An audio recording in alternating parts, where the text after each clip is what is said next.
Hello, everybody. Welcome to the Buckeye Weekly podcast. I am Tony Gerdeman, here as always with Tom Orr.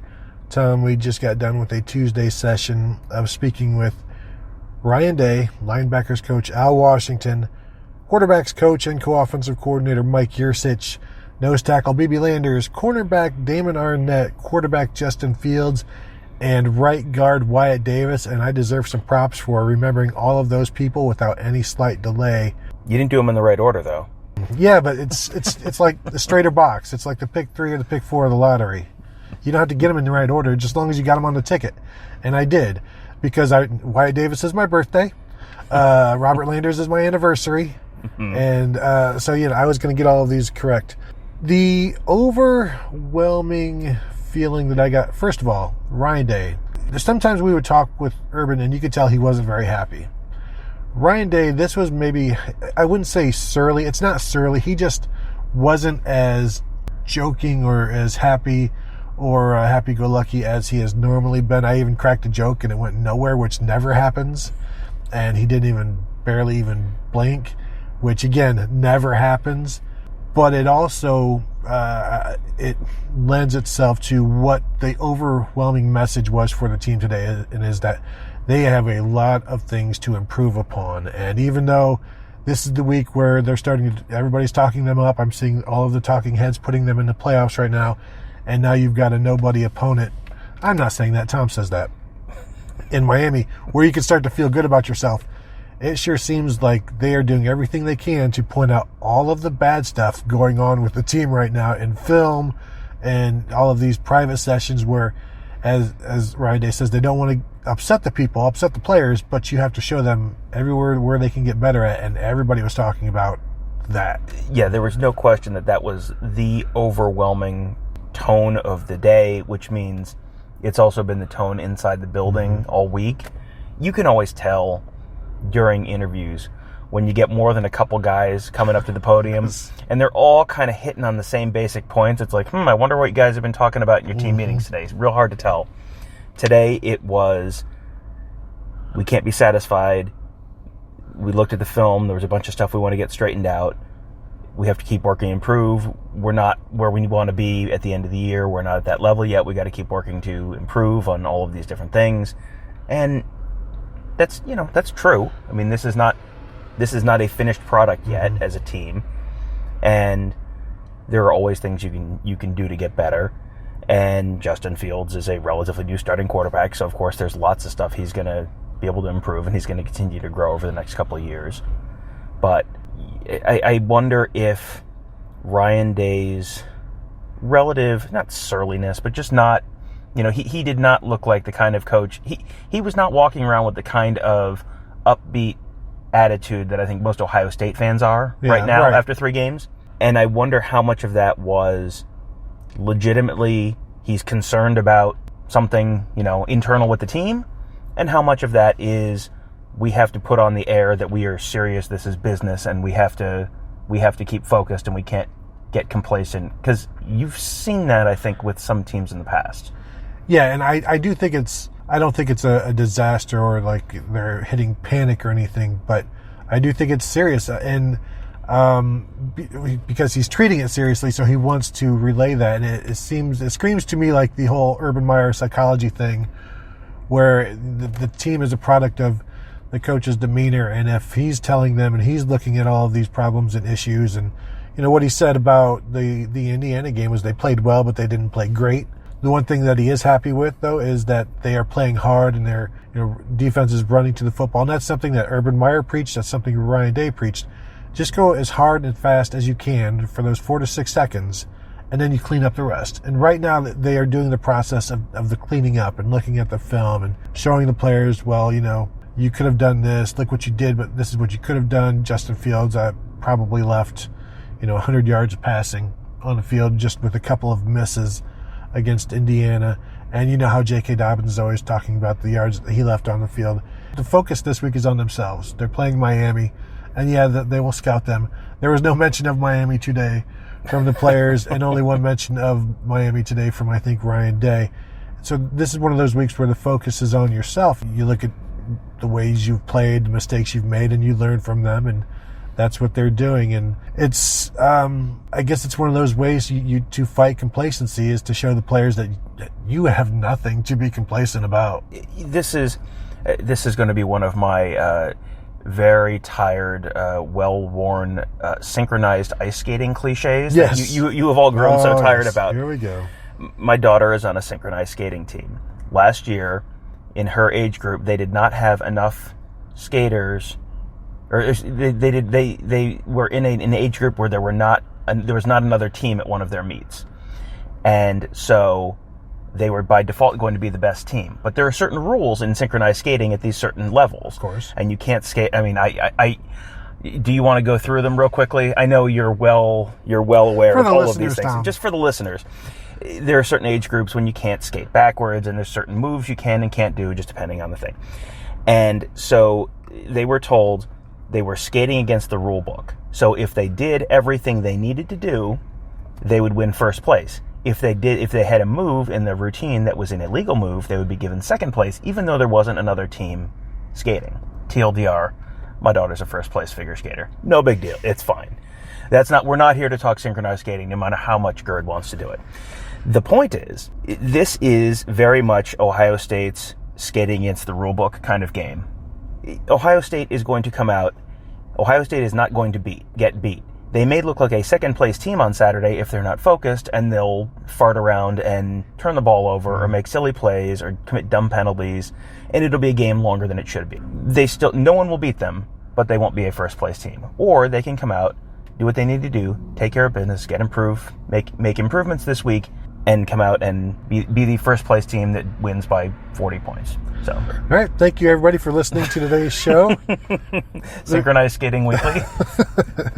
Yeah, there was a lot said today, and that was just the whole demeanor thing was what struck me most.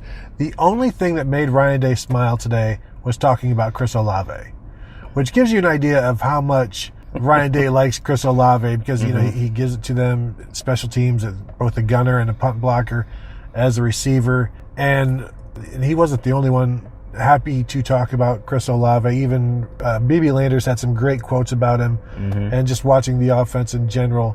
And just think about that for a minute. This is a defensive tackle who is like lighting up like a Christmas tree when he's being asked about a wide receiver who rather notably plays on the other side of the ball, is not someone he goes up against head-to-head in practice. Like, this is someone that Robert Landers should, by all rights, have no opinion on. And it was like, oh man, you know what's great about Chris Olave? And then he said the exact same thing that Ryan Day said. He goes at it in practice exactly like he goes at it in games. And you're like, you know what you're going to get? He's going to go as hard as he can. He does everything right. And that's why it looks so good on Saturdays. Yep, and I think that's why you focus on where players are making mistakes so that they can get those things right, so that you can then expect nothing surprises you on a Saturday. And when Chris Olave is catching touchdowns and blocking punts, yeah, it's great, and it's not a surprise because this is what he's shown them. Ryan Day credits the guys next to him who, you know, crashed the line, and he's able to get around there for that punt block.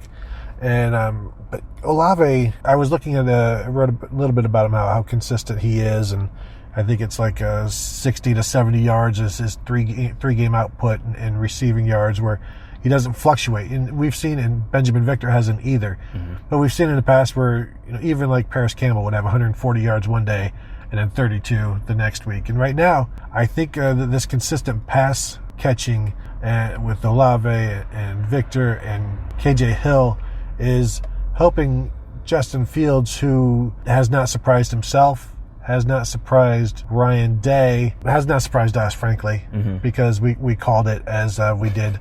We were getting yelled about saying good things about Chris Olave before Chris Olave did anything. So, but this passing offense is becoming something where it's only going to get better, and it's made possible by the consistent guys who are always where they need to be, and that's something that you need from those young receivers, old receivers, when you've got a young quarterback. And you know, I still think Justin Fields is a little bit late sometimes on throws, and we saw against Indiana where he's a little high on some throws, and he credits that to some footwork that he has to work on. But it's good, Tom, when you've got a quarterback who knows why he's doing things incorrectly, or he knows why passes are sailing, and he knows how to correct those things. And I thought it was interesting when we were talking to him. somebody asked him, do you want that information right away, or is it too much for you to handle? Would you rather get it after the game? And he's like, no, I want that information now because I can process it and then use it. Some quarterbacks don't want to know right now, or he said some quarterbacks maybe not be able to handle that, but he wants it right now so that he can use it. And Ryan Day says that he can take meetings to the field. You've got this offense with this quarterback and these receivers, and we talk about the running game and the offensive line, but I'm starting to think that there's a possibility that this passing game could become really, really effective, thanks in part to the running game, but also because you've got a quarterback who can do so many things and receivers who are running some very precise routes right now. Well, I think Fields is probably ahead of where either of us expected him to be right now, and I think either Mike Yurcich or Ryan Day basically said the same thing today. So you've got a quarterback who's ahead of where we sort of projected him to be, and then it's still his first year starting. He's only got 3 starts under his belt. So the learning curve is going to be pretty steep pretty quickly, you would think. And from everything that they say, they talk about him being attentive, being, a smart kid who can pick the stuff up pretty quickly. He's going to get, the more and more comfortable with the offense, more and more comfortable with reading defenses, seeing what people are throwing at him. All of that, he should improve pretty quickly this year. Mm-hmm. The offensive line has been doing exactly what you need the offensive line to do. Mike Yurcich took a question that was, I think, not really about the offensive line at all and turned it into a soliloquy about how great the offensive line has been run blocking. And then later, in a completely separate answer, said, I talked earlier about how great their run blocking, but their pass blocking has been really good this year. And the wide receivers have been, there's been probably a little bit of a statistical drop-off from last year, but, that was the best year in Ohio State football history. Mm-hmm. And they're all, for the most part, outside of KJ Hill, relatively young, relatively new for the most part, outside of KJ Hill and Ben Victor, I guess, and Austin Mack. But there's a young core of receivers coming up behind them who are only going to get better as they get more experience. I mean, Chris Olave this time last year was basically a non-factor in the offense. He was Garrett Wilson. Yeah. And Garrett Wilson is... If Chris Olave is 2018 Garrett Wilson, then Garrett Wilson is 2019 Garrett Wilson. So again, you have the opportunity for that kind of step forward that Olave took last year, for Wilson to take that this year. So yeah, it seems like the offense has been good, but not completely insane by any stretch yet. But it seems like they could get there at some point. I think a lot of that is because of the restraint that is being put on them because there's no fourth quarter. Mm-hmm. And you've got the offense isn't moving that well when the backup quarterback comes in. Mm-hmm. This isn't even like Tate Martell running around picking up 80-yard drives, or Joe Burrow coming in, or Dwayne Haskins coming in and moving the ball down. So I think that has hindered the stats, which are, Tom, stats are for losers. Stats are for people. We are people. I thought it was interesting. Yurcich said that regarding Justin Fields' leadership. Said you can't really be a leader until you've got some street cred. Mm-hmm. And now he's got some street cred to him with these 3 games. And Fields was asked, when did you feel like you became a leader? And he said he doesn't really know a moment because you're in this building. You're at the WAC where we're recording right now all the time. So you live there, and eventually it just happens, and it's through the way, he hangs around with players, or just through interactions. And then also once you get out on the field and you see like, okay, well, now I can trust him, I can rely on him, and he's building some leadership that way. And I think we've talked about his leadership each week because it's important and it continues to grow. And eventually, maybe not this week, Tom, maybe next week on the road at night against the Big Ten West team, in, I guess, 10, 12, 13 days from now, that leadership is going to be a necessity, and we'll see where he is at that point. Right. This goes back to something I wrote after the Indiana game. Is this Ohio State team for real? And basically, so far, yes. So far they look like they are for real. If they were going to be for real, this is what it would look like. But you also kind of don't know for sure until you see them on the road in a tough spot, or maybe they're at home, but they're down 7 points in the third quarter to someone, and does this team freak out, or do they respond and just handle the business that they're going to handle? Because you have, on the schedule this year, there just aren't that many teams that just head-to-head can match up with them. Mm-hmm. There are no games on the schedule that you look at and go, they should lose this game, or they likely will lose this game. There's games that are plausibly losable, and there's games that, if they come in flat, like they have at times in the past, that they absolutely could lose. But there's not a game where it's like, oh, they're, like Miami's going to come in this week. You're outmanned across the deck at all sorts of different positions. You need, the plan to win involves the phrase, and then a miracle happened. Like, Ohio State is not going to be in that spot at any point this year. So if they continue to improve, if they can show that they can handle those kind of tough situations, they can get to those goals that they want to get to. But you're not going to know until you see until you see them on the road at Penn State down 2 scores in the fourth quarter with the crowd going crazy and the season, kind of on the line. Until that happens, you don't know how that team's going to respond. Do you think maybe they're already preparing for that trip west, like this week, by telling them you're not that good, you're not as good as you think you are, or you're not as good as you could be, rather. There's still things that you could do to be better. And then as you do that for 2 weeks straight, and not that they don't do it every week, but when you're hammering it for a couple weeks straight, you maybe it comes through to the players where, okay, yeah, we thought we were pretty good going into Purdue last year. We thought we were pretty good going into Iowa 2 years ago. We need to be better than we were those days, need to be better than we were last week against Miami.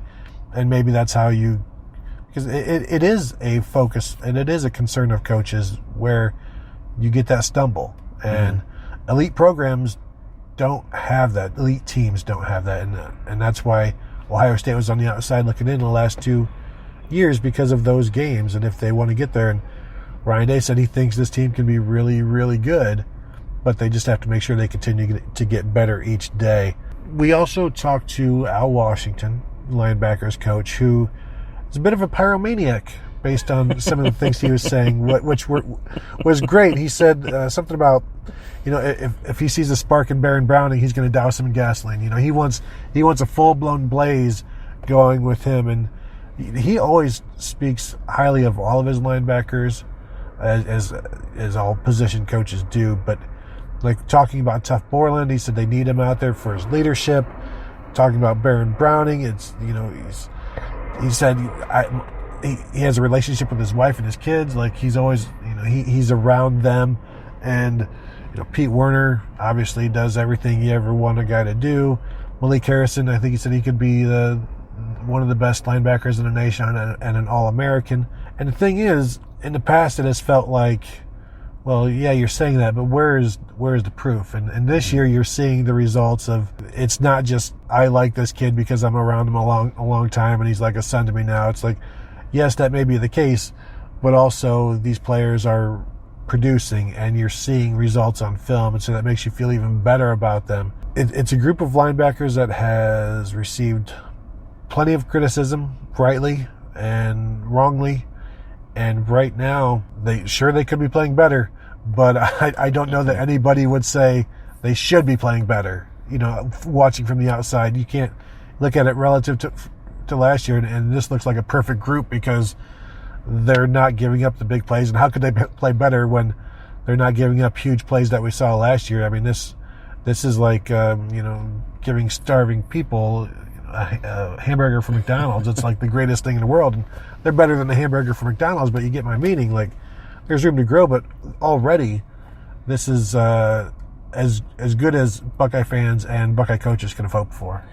You're seeing the talent. The talent has always been there from that linebacker unit, and you could see it in the recruiting rankings, and you could see it in, if you just want to look at just the physical, just the shuttle times and the 40-yard dash times and all of that kind of stuff. It's always been in there, and but the results weren't there last year, right? Al Washington today, talking about Malik Harrison, said, I think Malik has a chance to be one of the best in the country, and I'll tell him that. But he said it's just going to come down to effort for Malik Harrison. How is he going to be able to give a great, consistent effort? Because the ability's in there, the talent is in there. Can he give the consistent effort? He said he's seen it so far. Called him talented and bright. I mean, you're right, he talked very glowingly about everyone, and glowingly about people who generally Ohio State fans are not talking glowingly about, or at least haven't been in the past. Called Pete Werner very athletic and very smart, and I'm sure that there have been people on Twitter who have disagreed with those sentiments in the past, but all of a sudden, Pete Werner looks like he's making plays. Mm-hmm. He is getting put in positions that are kind of positions where he's set up to succeed. He's not getting put in really terrible, unfair positions, and guess what? He's making plays, and this guy that the coaches have talked about being a great football player for years looks like a great football player. It's the darndest thing. Yeah, and he cited the play where Peyton Ramsey was it third or fourth and one or two? I think it was like third and one. Third and short, and so Peyton Ramsey gets a snap, and it's like sort of a quarterback counter type of deal where he went the opposite way of everyone else, and Pete Werner was there to stop him, and Washington said it was a play that Indiana hasn't run in 2 years. Mm-hmm. It was a play that they haven't seen on film, and yet there was Pete Werner in a position to make the play, needing to make the play in order to stop the drive, and that's what he did. And that was one of his, 5 solo tackles. Yeah, and he didn't just read it. He didn't just read the play and make the correct read. He got there quickly. He hit him hard enough that what Washington said is, a lot of times you'll get there, but the guy can fall forward, and if you need a yard, then you can fall forward for a yard, and then you made the play, but you gave up the first down anyway. Werner read it correctly, didn't give up his responsibility, didn't lose leverage, didn't take a bad angle, just did everything right, went in, hit him square, knocked him back, and made the stop they needed to make. The other, we talked to Yurcich. We've been mentioning him here and there in the show. Another guy who spoke very highly of Chris Olave, just how explosive he is and how consistent he is, and his practice and his want-to is extremely high. And you wonder, like, when you hear about that, you think, like, aren't all players practicing like that? And they're all practicing very hard, but it's just another thing when, I guess, somebody else is doing it even harder, they stand out. And I think it says a lot about Olave when you can stand out in practice and on a team as talented as this one. It's a credit to him, and you just wonder why he can't have a 100-yard game. I mean, is he even that good? It does kind of tell you that he is kind of an above and beyond guy if he's standing out, because you'll hear recruits talk about having gone to practices at different schools and how Ohio State's practices are higher energy, more intense than a lot of other schools are. And, that makes sense. You have theoretically the best, some of the best coaching staff in the country and the best strength staff in the country and some of the best players in the country. So, yeah. And they're playing for some of the highest stakes in the country. So, it should be pretty intense and pretty high energy. To stand out among that group, this is not you're practicing with the JV and some of the kids are just there because their mom wants them to play organized sports and get out of the house and put down the Xbox. Like, you're playing with a team full of guys who are at that level. Mm-hmm. So to stand out, I mean, you really have to be pretty special. But there have been guys over the years who they have talked about like this. Like Terry McLaurin was someone that always got talked about like this.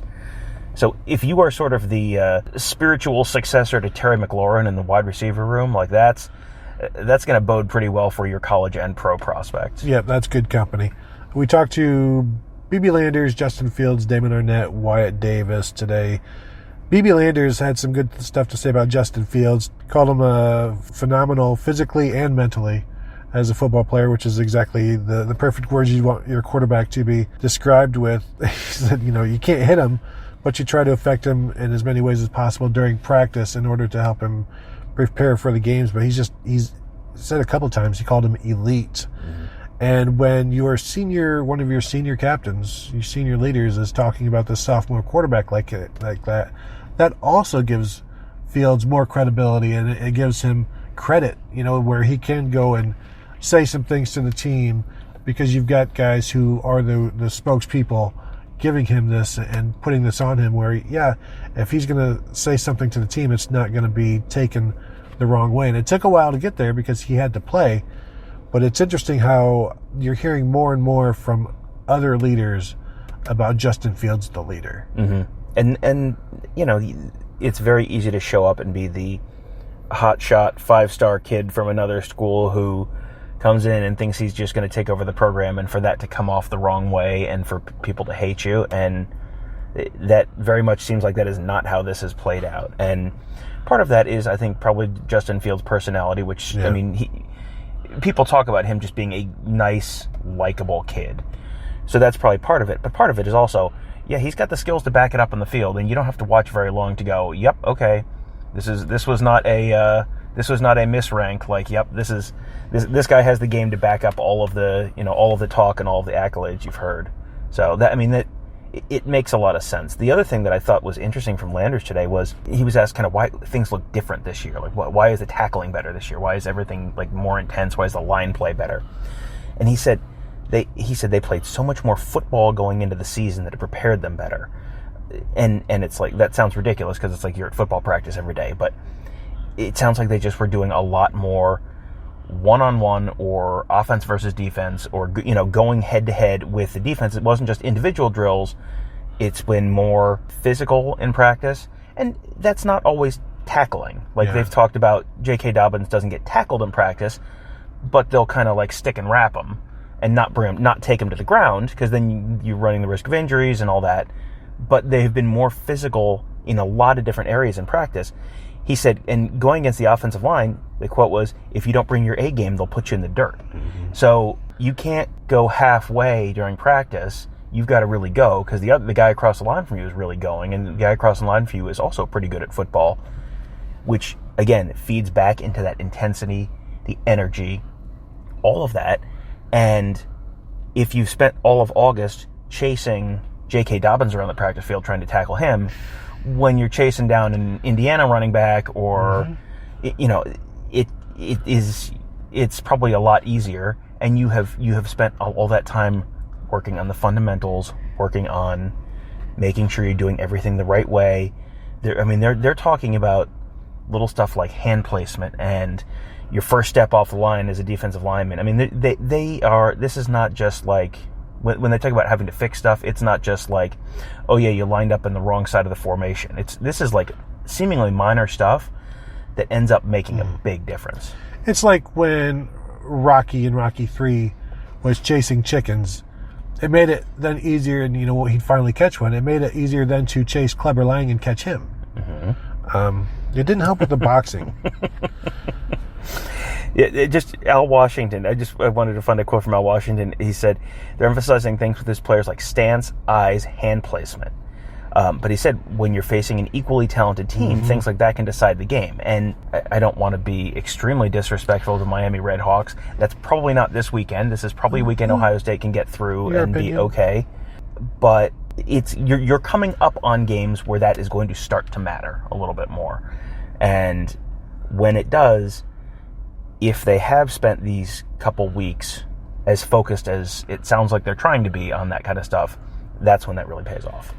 Wyatt Davis, I guess I missed this during the Fox broadcast on my rewatch because I usually fast forward between plays, but they talked about Indiana's defensive coordinator saying that Ohio State's, the right side of their offensive line was the side that they would try to take advantage of. And Wyatt Davis, being the right guard, said, he was aware of that, but also he expects that because you've got him and Brandon Bowen there with a combined maybe 10 or 12 starts now, thanks to the 6 that they've gotten this season.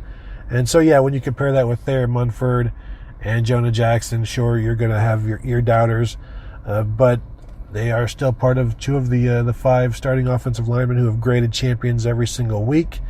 I asked him, do you want to be do you worry about being the first of the 5 to not get it during a week? And he said, that's definitely something you don't want. It drives you even more to continue to be graded out as a champion with the other 4 offensive linemen.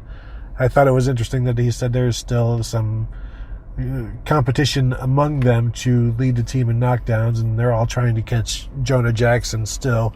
I don't know if they will. But this offensive line it's getting better each week. And, I don't, like Ed Warner's lines would get better each week. You just wonder with this group playing as well this early as they are, like where could they be in late November and how would they match up against, a Clemson or an Alabama or whomever?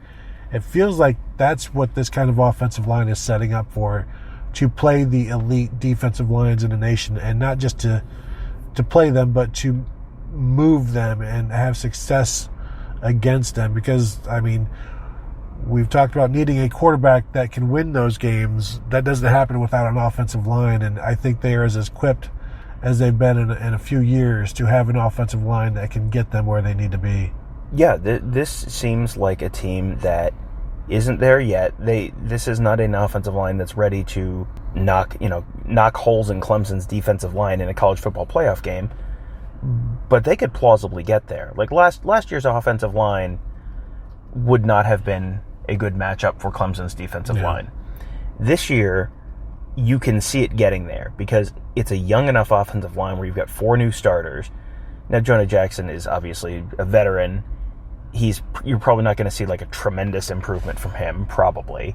Thayer Munford, again, this is a second year starting, so the learning curve starts to flatten out a little bit after a couple of years. But Josh Myers, Wyatt Davis, and Brandon Bowen, who's started just a little bit, but has missed so much time that he's almost a first-year starter in some ways. For them to be this good already, you do have a little bit of a sky's the limit there. And, this is one of those things I wrote about earlier in the week. They averaged, 7.7 yards or something like that on the ground against Indiana. You're not going to do that against Alabama, probably. But unless Ezekiel Elliott goes 85 yards again, and then maybe. But if you can average, instead of 7.7 against Indiana, if you can average 5 yards per carry on the ground against Clemson, that opens up everything, because then they have to really respect the run, and that opens up the pass. And then Clemson dominates people by making them one-dimensional. If you can be two-dimensional against a Clemson, against an Alabama, against Georgia, against anyone can move the ball against Oklahoma. That's a bad example. But against some of those other playoff teams that play defense, that gives you all of a sudden an opportunity to not just get to the playoff, but win the playoff. That was Ohio State in 2014. Cardale Jones, everyone thinks back and goes, oh, Cardale Jones dropping bombs on Wisconsin. Then when it was playoff time, Ezekiel Elliott had back-to-back 200-yard rushing days. And that's because that was a man-sized offensive line that they dominated Alabama in the trenches in a way you don't see Alabama get dominated. And then they just completely obliterated Oregon. Oregon was like the JV game after the Alabama game. So that was an offensive line that got stifled by Virginia Tech, wasn't great against Navy, and had its tough moments early on. Billy Price will tell you that he was not a very good offensive lineman that season early on, and they got better, and by the time it mattered, they were the best offensive line in the nation. And it didn't matter that they had a third-string quarterback in there who liked to throw the ball downfield, which meant you had to give him even more time, more protection. And, I don't know if you guys remember that season or not.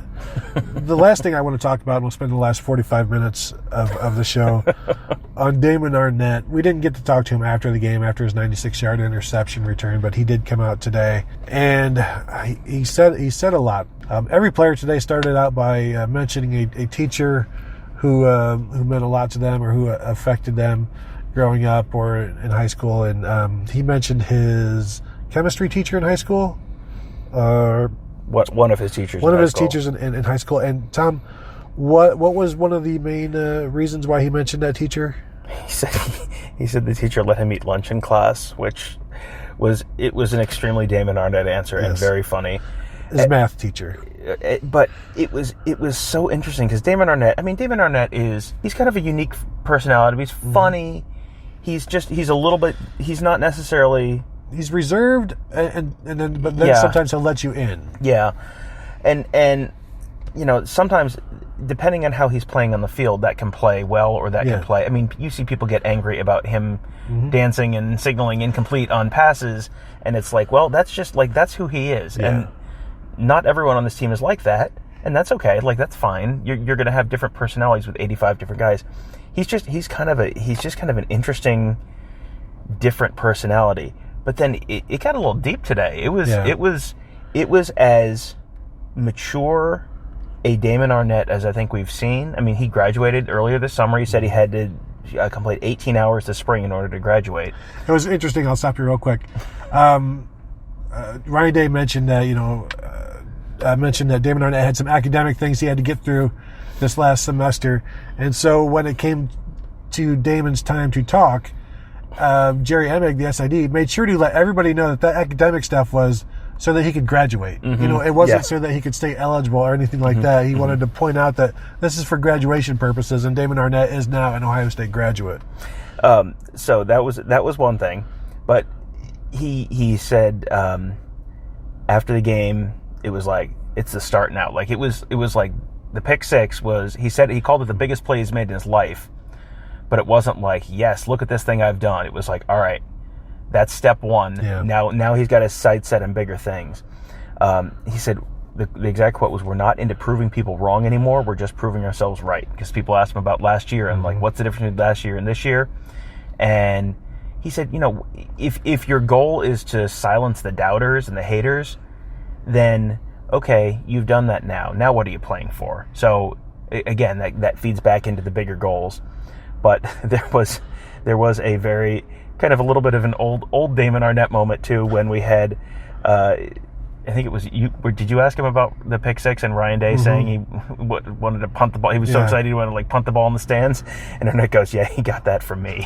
So that's the give and take that you have with Damon Arnette. But he was also very reflective when talking about the grief that he has received from fans and saying that that's kind of just life at Ohio State, and fans can't always express themselves in the best ways or something to that effect, and that he expects that. But then also what he also said, like, just keep watching. And really, I think if people go watch the video of him, go watch the video that we shot today of the interview, and if you don't like him more than you did before, I think you're missing out. And go watch every video this year of him, because he admits, he openly talks about where he's been wrong in the past, and he's owned these things. And when I asked him earlier in the season, did you maybe you weren't an energy giver, you were an energy taker, and he's like, yeah, I gave Urban, maybe took too much of his energy and things like that. And he, as you said, this is the most mature Damon Arnette we've seen, but also he lets you in on just that he's not always been like this, or that he gives you different perspectives on things, even wanting to punt the ball out of the end zone, and really, like you said, introspective. And I'd encourage you guys to go watch the video, because he's also funny, and he also is playing, by the way, really, really good football. Oh, yeah, by the way. And All-American type football. And when you think of him as a first-round draft pick this year, that would not shock me at all, because he is playing extremely well in all facets of the game. And I know some people don't, and he also, I don't want to say guaranteed a national championship. He just said, the excitement around here, I think we're going to win the Natty. I'm going to speak it into existence. And I posted that on the forum, and the first response is, he needs to shut up. And really, I feel bad for him, because there's nothing that he can do. I mean, he's being positive, he's playing well, and there are still people who don't like him. But just watch the videos, read what he says, and see the context in which he exists. And I swear you like him. It seems a little like the linebackers, where I feel like we just keep having to say, okay, you gotta just, I know what you think you remember from last year. Clean slate. If you start with a clean slate this year, you're gonna have a different view of him. His exact quote on Ohio State fans was, "They just want greatness, and when they don't get it, they can be mean. But I can be mean too, so I ain't tripping." I mean, that's the way to live. That's pretty zen. Like, it's pretty. Phil Jackson would say that. Yeah. It was like that. You've put some thought into this, and that's a pretty good way to approach things. And oh, by the way, if you go back and watch that interception again, watch the field angle view that Ohio State tweeted out, the video of it. That is, try and go out in your front yard and do what he did, where you're running full speed. You catch the football, you spin 180 degrees, you land on one foot, you immediately pivot and take off running up the field. Actually, you know what? Please don't do that. Please consult your physician before you try that. I can hear the groins tearing right now. It's like I would pull 7 different muscle groups if I tried that. And it was just, and it wasn't like he did it, and it was like that. He caught it, and he took 2 steps, and he fell out of bounds. Like the athleticism and balance and planning that it required to do that, like that's incredible. And if they have that level of play out of Damon Arnette opposite Jeff Okudah, with Shaun Wade as your third cornerback, the way that Shaun Wade's playing, look out. It's pretty impressive. I think we better wrap up, Tom. You got anything else before we get out of here? Because we both have places to be. I think that we are done for the evening. All right. That's right. Yeah, we are done for the evening.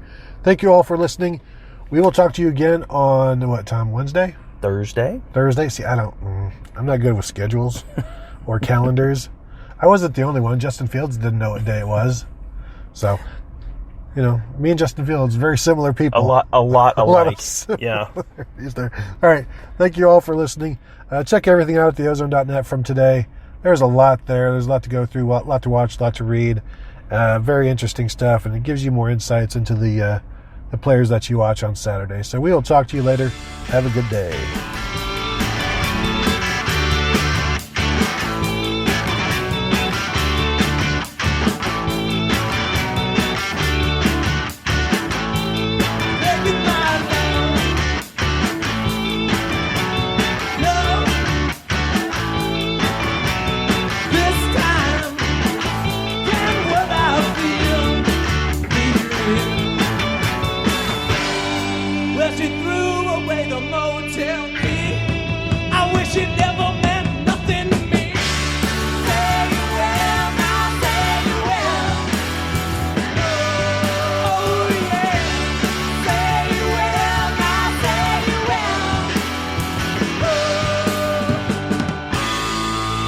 Tell me that tomorrow's alright. We could steal a car.